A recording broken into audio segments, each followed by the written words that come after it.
ओम नमः शिवाय। आप सभी भक्तों का स्वागत है। आज हम सुनेंगे शनि प्रदोष व्रत की पावन और चमत्कारी कथा। श्रद्धा और विश्वास से इस कथा को सुनने से भगवान शिव और शनिदेव की कृपा प्राप्त होती है। बहुत प्राचीन समय की बात है। एक नगर में एक निर्धन ब्राह्मण अपनी पत्नी और छोटे पुत्र के साथ रहता था। ब्राह्मण भगवान शिव का परम भक्त था।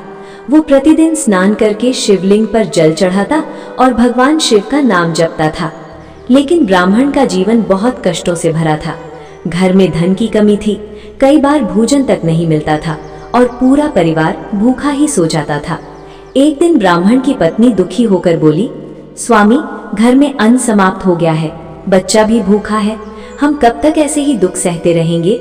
चिंता मत करो, भगवान शिव अपने भक्तों की परीक्षा लेते हैं, एक दिन अवश्य हमारे दुख दूर होंगे। कुछ समय बाद एक दिन ब्राह्मण भोजन की तलाश में दूसरे गांव जा रहा था। रास्ते में उसे एक तेजस्वी साधु मिले। प्रणाम महाराज, मैं बहुत गरीब हूँ, मेरे परिवार को बहुत कष्ट सहने पड़ते हैं, कृपया कोई उपाय बताइए जिससे मेरे दुख दूर हो जाएं। साधु ने प्रसन्न होकर कहा, यदि तुम श्रद्धा से शनि प्रदोष व्रत करोगे तो भगवान शिव तुम्हारे सभी दुख दूर कर देंगे। शनिवार को आने वाली त्रयोदशी तिथि को शनि प्रदोष कहते हैं। उस दिन उपवास रखकर भगवान शिव की पूजा करना। ब्राह्मण ने विनम्रता से पूछा, महाराज, ये व्रत कैसे किया जाता है?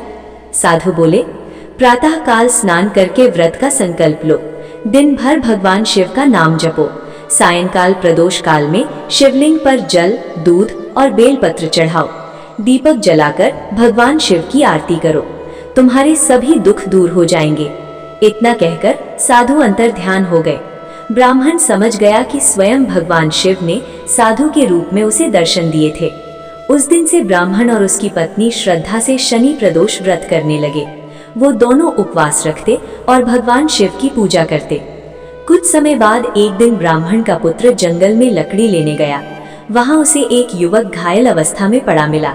ब्राह्मण का पुत्र उसे अपने घर ले आया। बेटा, घायल व्यक्ति की सेवा करना पुण्य का काम है, हमें इसकी सेवा करनी चाहिए। ब्राह्मण और उसकी पत्नी ने उसकी सेवा की। कुछ दिनों में वो युवक पूरी तरह स्वस्थ हो गया। वो युवक एक राजकुमार था जिसे डाकुओं ने घायल कर दिया था। उधर राजा अपने पुत्र की खोज में सैनिक भेज चुका था। सैनिक खोजते हुए ब्राह्मण के घर पहुंचे। राजा को जब पता चला कि ब्राह्मण ने उसके पुत्र की जान बचाई है तो वो बहुत प्रसन्न हुआ। हे ब्राह्मण, तुमने मेरे पुत्र की जान बचाकर मुझ पर बहुत बड़ा उपकार किया है, मैं तुम्हें धन और भूमि दान में देता हूँ। राजा ने ब्राह्मण को बहुत धन और एक सुंदर घर दे दिया। अब ब्राह्मण का परिवार सुखी हो गया। घर में धन धान्य की कोई कमी नहीं रही। ब्राह्मण की पत्नी प्रसन्न होकर बोली, भगवान शिव की कृपा से हमारे सभी दुख दूर हो गए, हम जीवन भर शनि प्रदोष व्रत करते रहेंगे। ब्राह्मण समझ गया कि ये सब शनि प्रदोष व्रत और भगवान शिव की कृपा का फल है। कहा जाता है कि जो भक्त श्रद्धा से शनि प्रदोष व्रत करता है और कथा सुनता है, उसके सभी दुख दूर हो जाते हैं, शनि दोष शांत होता है, धन की प्राप्ति होती है।